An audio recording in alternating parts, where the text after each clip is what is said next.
इस बार मकर संक्रांति को पड़ रही है एकादशी और जिसका नाम है सट्टीला एकादशी। सट्टीला एकादशी की व्रत कथा को श्रवण अवश्य करना चाहिए। कहते हैं जो भी एकादशी का व्रत करते हैं उन्हें इस व्रत कथा को अवश्य सुनना चाहिए, और जो एकादशी का व्रत नहीं भी करते हैं अगर वह भी एकादशी के व्रत कथा को सुनते हैं तो उन्हें भी एकादशी का व्रत करने का पुण्य फल प्राप्त होता है।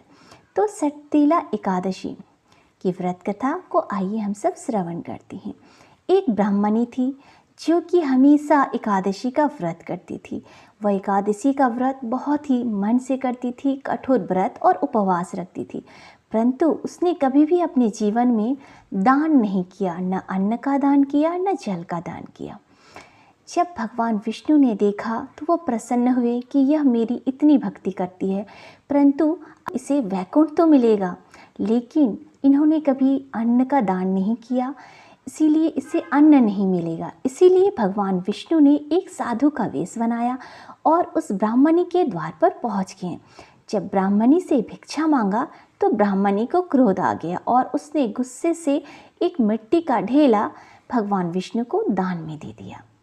मरने के बाद वह महिला सीधे वैकुंठ पहुंची, जहाँ पे उसे रहने के लिए एक झोपड़ी और एक आम का पेड़ मिला, पर उसे भोजन के रूप में कुछ नहीं मिला। जब उसने भगवान से इसका कारण पूछा तो भगवान ने बताया कि आपने जीवन में कभी भी अन्न का दान नहीं किया है और न ही किसी और भोजन सामग्री का दान किया है, इसीलिए आपको यहाँ अन्न नहीं मिल रहा है। तब सभी देवताओं ने उन्हें सट्टीला एकादशी व्रत रखने का विधान बताया, जिसमें 6 तरह से तिल के उपयोग किया जाता है। स्नान, उपटन और तिल का दान, तिल का हवन, तिल मिश्रित जल का पान करना और तिल से बनाकर कोई भी वस्तु भगवान को भोग अर्पण करना। इस व्रत कथा को सुन के, इस व्रत के विधान को सुन के उस ब्राह्मणी ने वैसा ही किया। ब्राह्मणी ने वैसे ही व्रत आराधना की और तिल का इस तरह 6 तरह से दान किया, 6 तरह से प्रयोग किया, जिसके प्रभाव से वह अत्यंत सुंदर हो गई, रूपवान हो गई और उसकी जो झोपड़ी थी वह महल में परिवर्तित हो गई। उसके सारे पाप नष्ट हो गए। कहते हैं कि जो सट्टीला एकादशी के इस व्रत कथा को सुनते हैं उसके सारे पाप नष्ट हो जाते हैं और उसके जीवन में सदैव धन्य धान्य परिपूर्ण रहता है। उसके जीवन से गरीबी हमेशा दूर रहती है, जीवन में उसके कोई भी कष्ट नहीं रहता है। इसीलिए सट्टीला एकादशी के दिन इस व्रत कथा का श्रवण अवश्य करें।